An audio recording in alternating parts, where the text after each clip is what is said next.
చేసిన ఈ యొక్క విధమును బట్టి, ఈ సమయమును బట్టి మీకు వందనాలు స్తోత్రాలు చెల్లించుకుంటూ ఉంటున్నాం తండ్రి. ఈ సమయమున కొన్ని మాటలను ప్రభువా ఆరాధన వాక్యంగా మేము ధ్యానిస్తూ ఉన్నప్పుడు తండ్రి అయా మీరే మాతో మాట్లాడమని ప్రార్థన చేస్తూ ఉంటున్నాం తండ్రి. మీ మాటలను ప్రభువా మేము ప్రభువా మా హృదయంలో భద్రపరుచుకొని ఆ మాటల్లోని ప్రభువా ఏదైతే ప్రభువా సత్యం ఉందో దాన్ని మేము గ్రహించుకొని మా జీవితాల్లో అలవర్చుకొని మేము ప్రభువా మీలో నడవడానికి, విశ్వాసంలో ప్రభువా మేము బలం పొందుకోవడానికి మీరే కృప చూపమని, మీ సహాయం దయచేయమని మమ్మల్ని అందరినీ కూడా మీ యొక్క దయగల హస్తమును సమర్పించుకుంటూ యేసయ్య పరిశుద్ధమైన నామములో అడిగి వేడుకొని వచ్చున్నాము పరమ తండ్రి.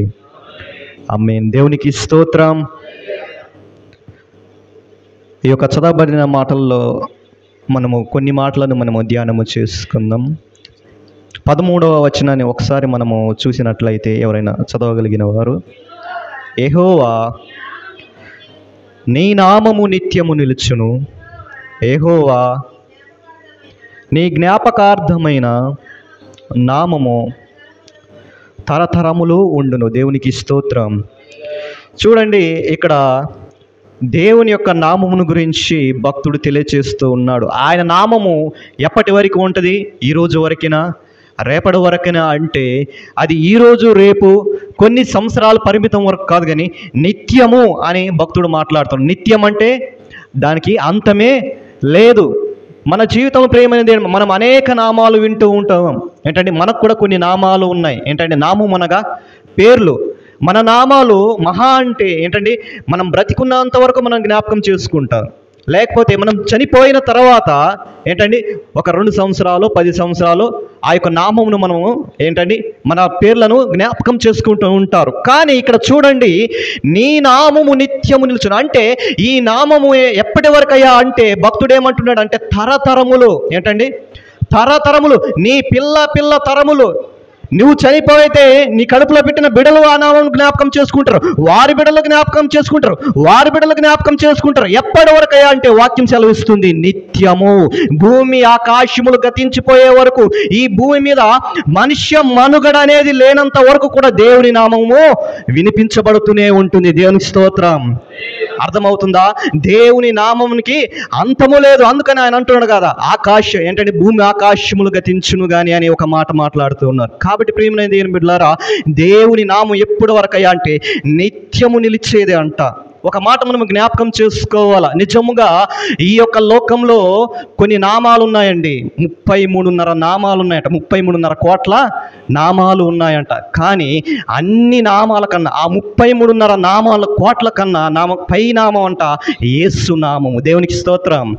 అర్థమవుతుందా? నిజముగా ఒక దురాత్మ దగ్గరికి వెళ్ళి ఈ 33.5 కోట్ల నామాలు నువ్వు ఉచ్చరిస్తే ఆ దురాత్మ భయపడదు. కానీ ఈ యొక్క యేసు అనే ఒక నామాన్ని నువ్వు ఆత్మ దగ్గర నువ్వు ఏంటంటే చెప్పినట్లయితే భయపడుతుంది. ఎందుకంటే దేవుని యొక్క నామము శక్తి కలిగినది, దేవుని నామము ప్రభావము కలిగినది.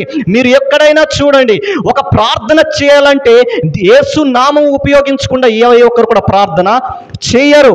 ఏ సేవకుడైనా సరే, ఏ విశ్వాసి అయినా సరే, ఒక కార్యము జరగాలి అంటే, ఒక రోగి స్వస్థపరచబడాలి అంటే, ఒక దురాత్మ వెళ్ళిపోవాలంటే మొదటిగా ఏ నామాన్నయ్యా జ్ఞాపకం చేసుకుంటారంటే దేవుని నామాన్ని జ్ఞాపకం చేసుకుంటారు. దేవునికి స్తోత్రం.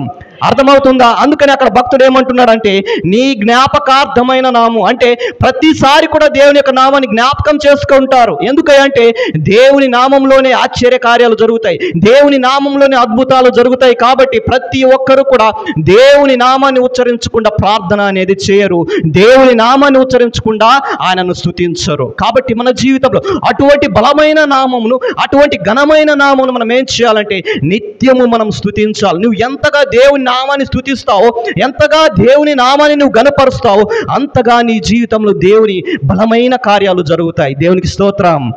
అర్థమవుతుందా? మన జీవితంలో మనం ఎక్కువగా దేవుని నామాన్ని మనం స్తుతించాలి. ప్రతిసారి కూడా దేవుని నామాన్ని మనం జ్ఞాపకం చేసుకోవాలి. ఎందుకంటే దేవుని నామము నిత్యము నిలిచే నామము.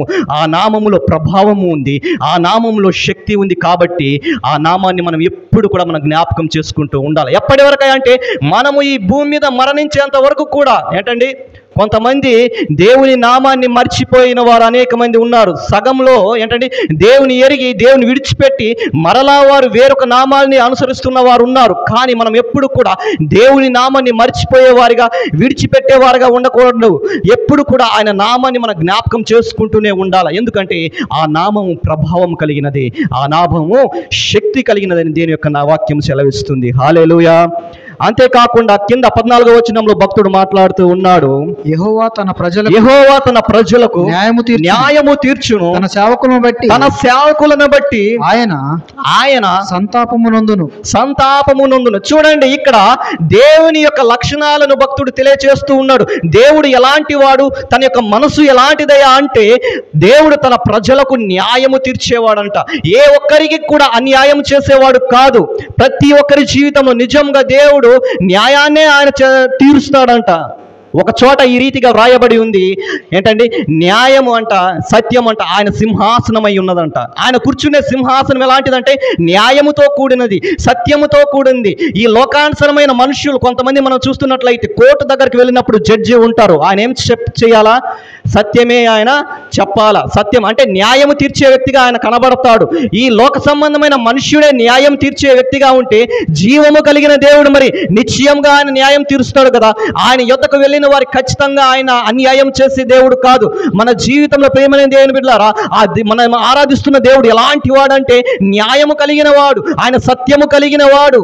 ఆయన ఏ ఒక్కరికి కూడా అన్యాయం చేసే దేవుడు కాదు. కానీ కొన్నిసార్లు మనకేమనిపిస్తుంది అంటే, కొన్ని సందర్భాల్లో మనకు దేవుడు నాకు అన్యాయం చేశాడు అని అనిపిస్తూ ఉంటుంది. ఎప్పుడంటే మన కుటుంబంలో కొంతమందిని కోల్పోయిన తర్వాత, నీ తండ్రిని నువ్వు కోల్పోయిన తర్వాత, నీ యొక్క తల్లిగారిని నువ్వు కోల్పోయిన తర్వాత, నీ బిడ్డలను కోల్పోయిన తర్వాత కొంతమంది ఆ బాధలు ఏమంటారంటే దేవుడు నాకు అన్యాయం చేశాడని కొంతమంది బాధతో చెప్తూ ఉంటారు. కానీ ప్రియమైన దేవుని జ్ఞాపకం చేసుకోవాలి, నిజంగా యోబు జీవితంలో కూడా బిడ్డలను కోల్పోయాడు, ఆస్తులను కోల్పోయాడు, సంపద కోల్పోయాడు, కోట్ల ఏంటంటే ఊజు దేశంలోని గొప్ప ధనవంతుడు, సమస్తము కోల్పోయినా కూడా ఆయన ఏమన్నాడంటే దేవుని నామానికి మహిమ కలుగునుగాక అన్నాడు. నోటితో కూడా ఆయన పాపం చేయలేదు. ఎందుకంటే దేవుడు ఏ పని చేసినా కూడా అది న్యాయం కలిగినదని మనం జ్ఞాపకం చేసుకోవాలి. కొన్నిసార్లు దేవుడు చేసే పనులు మనకి ఏ విధంగా అనిపిస్తాయి అంటే మనకు బాధ కలిగిస్తాయి, కొన్నిసార్లు మనకు వేదన కలిగిస్తాయి.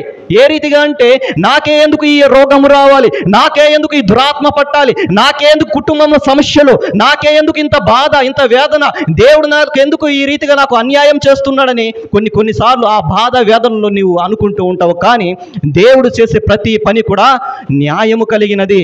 ఏమో నిన్ను పరీక్షిస్తున్నాడేమో, నీలో విశ్వాసాన్ని పెంచాలని కొన్నిసార్లు కావాలని నీకు శ్రమను ఆయన పంపిస్తున్నాడేమో. కాబట్టి మన జీవితంలో ఏది జరిగినా ఏంటండి, మేలైనా కీడైనా దేవుడికే మహిమ కలుగునుగా కానాలి. దేవునికి స్తోత్రం.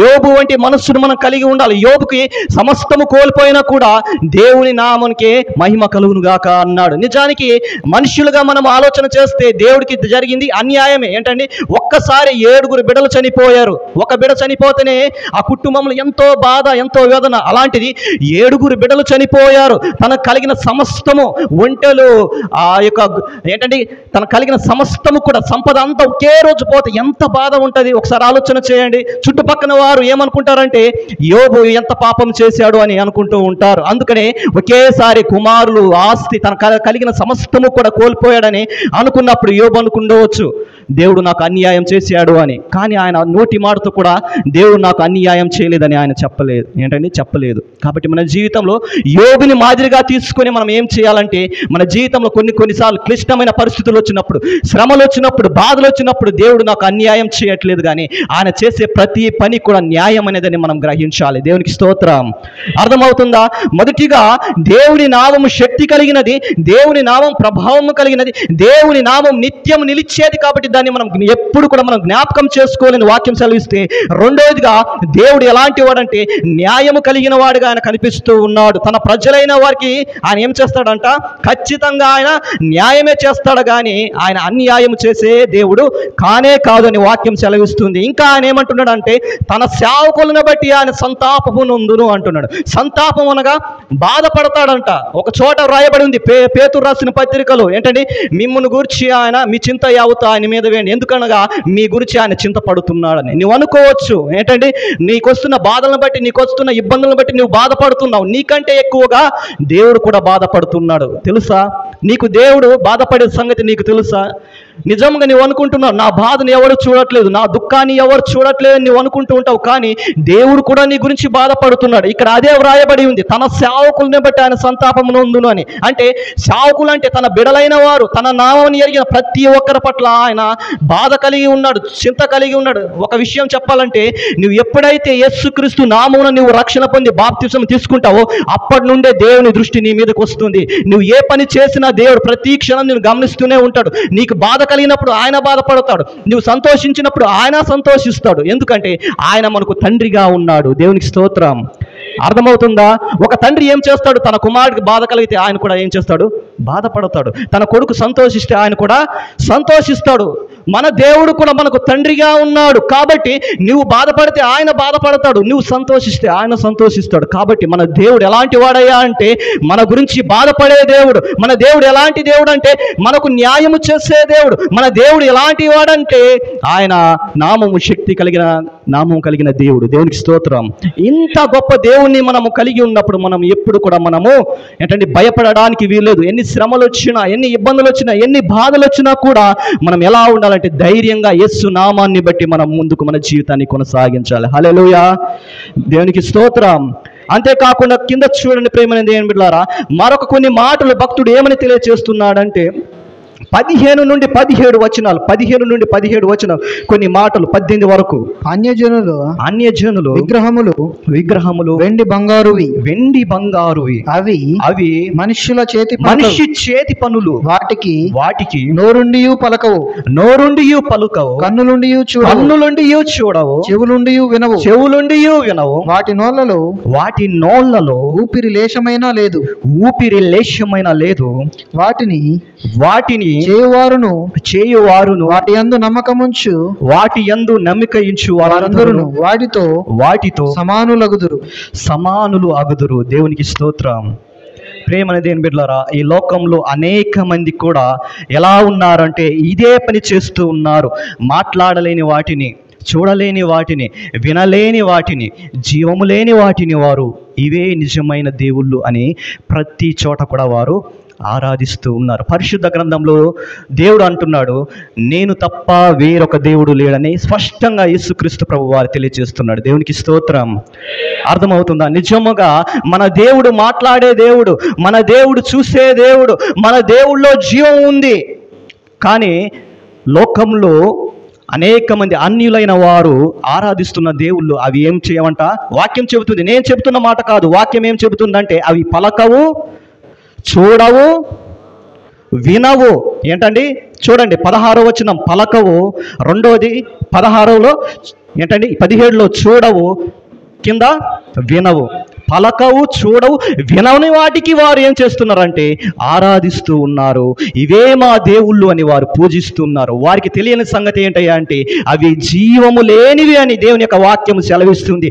ఊపిరి లేశమైనా లేదు, అంటే కొంచెం కూడా ఊపిరి లేని వాటిని, వ్యర్థమైన వాటిని, నిర్జీవమైన వాటిని వారు ఆరాధిస్తున్న సంగతి వారికి తెలియడం లేదు. అందుకని యేసుక్రీస్తు ప్రభు వారు వెళుతూ ఒక బాధ్యత మనకు అప్పగించి వెళ్ళారు. ఈ లోకంలో అనేక మంది నశించిపోతున్నారు. ఆయన అసలు ఈ భూమికి రావడానికి కారణం ఏమిటయ్యా అంటే ఈ లోకంలో అనేక మంది వ్యర్థమైన వాటిని ఆరాధిస్తూ వారు నరకానికి వెళ్ళిపోతున్నారు. కాబట్టి ఆయన ఈ భూమి మీద ఉన్నప్పుడు సువార్త ప్రకటిస్తూనే 33.5 సంవత్సరాలు తన ప్రాణాన్ని ఆయన విడిచారు. దేవునికి స్తోత్రం. ఆయన వెళుతూ మీరు సర్వ సృష్టికి వెళ్ళి సువార్తను ప్రకటించండి. లోకంలో అనేక మంది వినని వాటిని, చూడని వాటిని, ఏంటంటే మాట్లాడలేని వాటిని వారు ఆరాధిస్తున్నారు. వారు అలా ఆరాధిస్తూ వారి జీవితంలో అదే రీతిగా వారు చనిపోతే వారు ఎక్కడికి వెళ్తారు? నేరుగా మీరే చెప్పండి, ఎక్కడికి వెళ్తారు? నరకానికి వారు వెళ్ళిపోతారు. కాబట్టి వారి ఆత్మలు నరకానికి వెళ్ళకూడదని దేవుడు నిజంగా నీ పట్ల నా పట్ల భారం కలిగి ఉన్నాడు. నీవు నేను కూడా ఇతరులకు మనం దేవుని గురించి మనము ప్రకటించాలి. ఒకప్పుడు నువ్వు నేను కూడా అన్యులమే. ఏంటండి, మనం ఎవరం కూడా పుట్టుకతోనే క్రైస్తవం కాదు, ఎవరో చెబితేనే దేవుని మందిరానికి వచ్చిన వారం. ఏంటండి, అర్థమవుతుందా? కాబట్టి మనము చెప్పాలి ఇతరులకి. ఏంటండి, నిజంగా ఇదిగో మన కొరకు నిజమైన దేవుడు యేసుక్రీస్తు ప్రభువే. ఆయన ఈ భూమికి మానవ రూపిగా వచ్చి మన పందరి పాపముల నిమిత్తం ఆయన మరణించి తిరిగి 3వ దినమున లేచాడు. ఈయన ద్వారానే తప్ప మరి ఎవరి ద్వారా కూడా మనం పరలోకము చేరమని సత్యాన్ని ప్రతి ఒక్కరు కూడా తెలియచేయవలసిన బాధ్యత నీ మీద, నా మీద, మన అందరి మీద కూడా ఉంది. దేవునికి స్తోత్రం. అర్థమవుతుందా?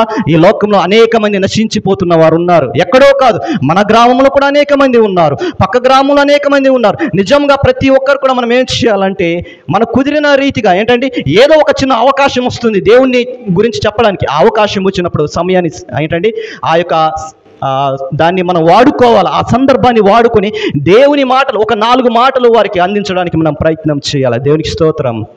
అర్థమవుతుందా? కాబట్టి ప్రియమైన దేవుని బిడ్డలారా, చూడండి భక్తుడు ఏమని తెలియచేస్తున్నాడంటే, ఎవరైతే ఈ పలకని వాటికి, చూడని వాటికి, వినని వాటికి ఎవరైతే ఆరాధిస్తున్నారో వారు వేటితో సమానంగా ఉన్నారంటే వాటితోనే వారు సమానంగా ఉన్నారంటూ వాక్యం సెలవిస్తుంది. 18వ వచనంలో తెలియజేస్తుంది, వాటిని చేయువారును వాటి యందు నమ్మకించు వారందరూ వాటితో సమానము. అంటే వారి కూడా నిర్జీవమైన వారు కూడా విగ్రహముల వరే వారు ఉంటున్నారని దేవుని యొక్క వాక్యం సెలవిస్తుంది. కాబట్టి ప్రియమైన దేవుని బిడ్డలారా, చివరి మాటగా దేవుడు ఏం తెలియజేస్తున్నాడంటే మనం అనేక మందికి సువార్తను ప్రకటించాలని వాక్యం సెలవిస్తుంది. దేవునికి స్తోత్రం.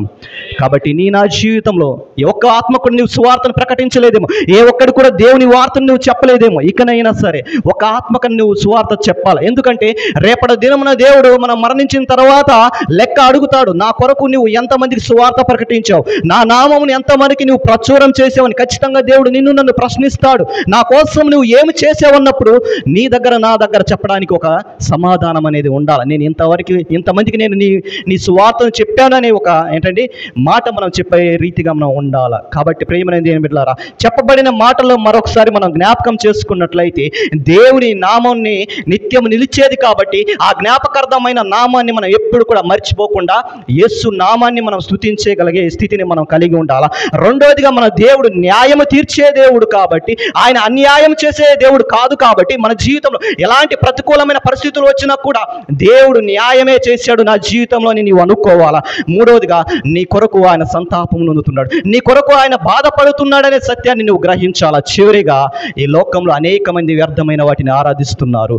వారికి సత్యాన్ని తెలియజేసే బాధ్యత నీ మీద నా మీద ఉన్నది. దేవునికి స్తోత్రం. కాబట్టి చెప్పబడిన మాటలను బట్టి మనమందరము కూడా ఆరాధన చేసుకుందాం. ఈ కొద్ది మాటలు దేవుడు దీవించునుగాక. మోకాల మీదకి వచ్చినట్లయితే ఆరాధన చేసుకుందాం. చెప్పబడిన మాటను బట్టి దేవుడు ఈ దినమున నిజంగా కొన్ని మాటలను మనకు